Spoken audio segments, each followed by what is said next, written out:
My name is Sam. I work at a miscellaneous goods manufacturer. The company I work for isn't very large, it's what you'd generally call a small to medium-sized enterprise. Though it's about the size of a small factory, I applied to this company straight out of college. I had a compelling reason for wanting to join this company. I've loved miscellaneous goods since my school days, and I'd often found myself stopping by stores whenever I saw one. Most of my allowance and part-time job earnings would go towards buying these items. Sam, you bought another quirky item. What is it this time? This was being sold in a corner of the store, but it's amazing. As I kept doing this, my friends started showing interest in the items I bought. I'd often buy obscure products that weren't yet popular and tell my friends about their appeal. Some of the items I bought, which were still unknown at the time, later became hits on social media and earned me the nickname Gadget Guru. I took pride in that nickname because it showed my love for these goods. Among all these products, my favorite ones were made by the manufacturer I now work for. The company's size may not be large, but its hit products are sold in over 1,000 stores nationwide, including major chain stores. They were apparently products that our president, Mr. Smith, came up with. They probably aligned with the trends of the times. The products sold out quickly as a result. I joined the company initially as a product planner, but no ideas other than Mr. Smith's ever get approved. There are plenty of great ideas proposed by other employees, but none of them get approved. Because no one has surpassed Mr. Smith's track record, even if it's unreasonable, no one dares to oppose him. Mr. Smith, what do you think of this product design? Sam, did I assign you to design? You know Emily handles that. If you have time, get back to your tasks. I'm sorry. I understand. I graduated from a specialized design school and love coming up with product ideas and designs.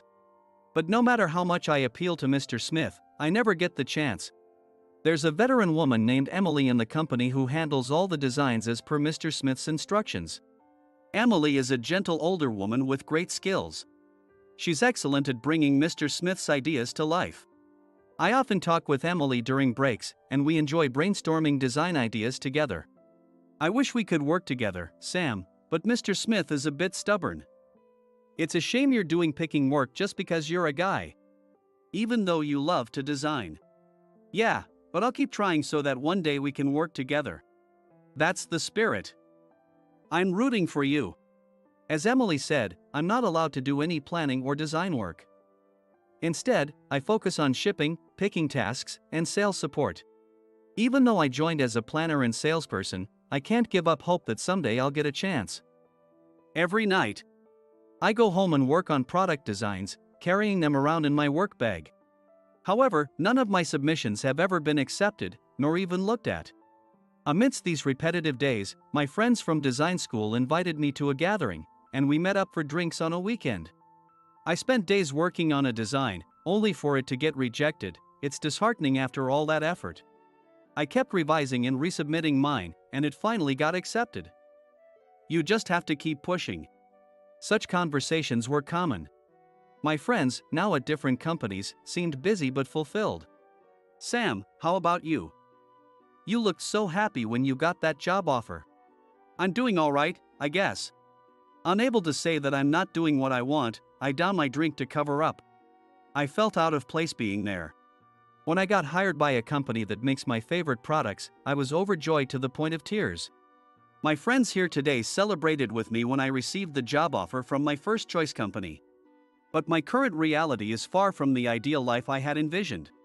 My design ideas pile up, unseen by anyone, and remain sadly tucked away in my bag. The gap between my hopeful past self and my current situation makes me clench my fist under the table. I was just filled with frustration. One day, I was sent to a meeting with a major chain store that I had often visited privately for years. Usually, I'd feel a bit lighter on my feet, but today I felt unusually heavy. Today's meeting was to pitch a product idea from Mr. Smith. It's not that I dislike going to these meetings. On the contrary, being involved in the process of creating and pitching a product brings me joy.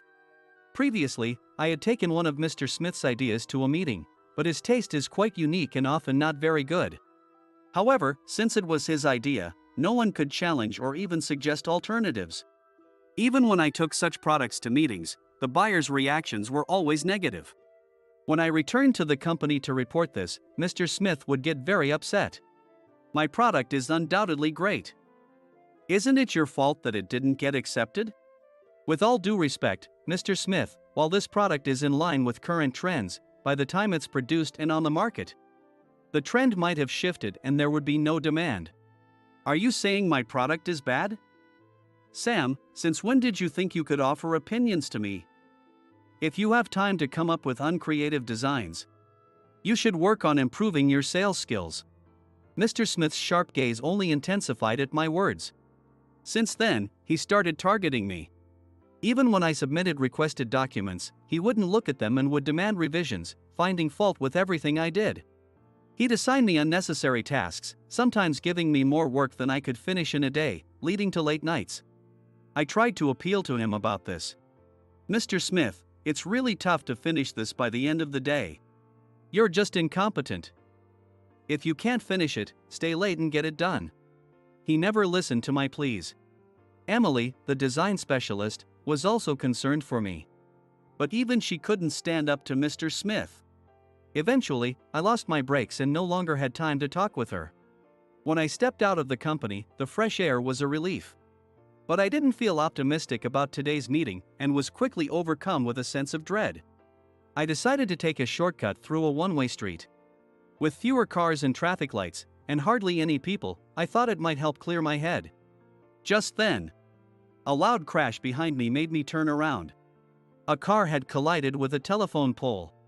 I'd never witnessed an accident before, and with no one else around, I panicked.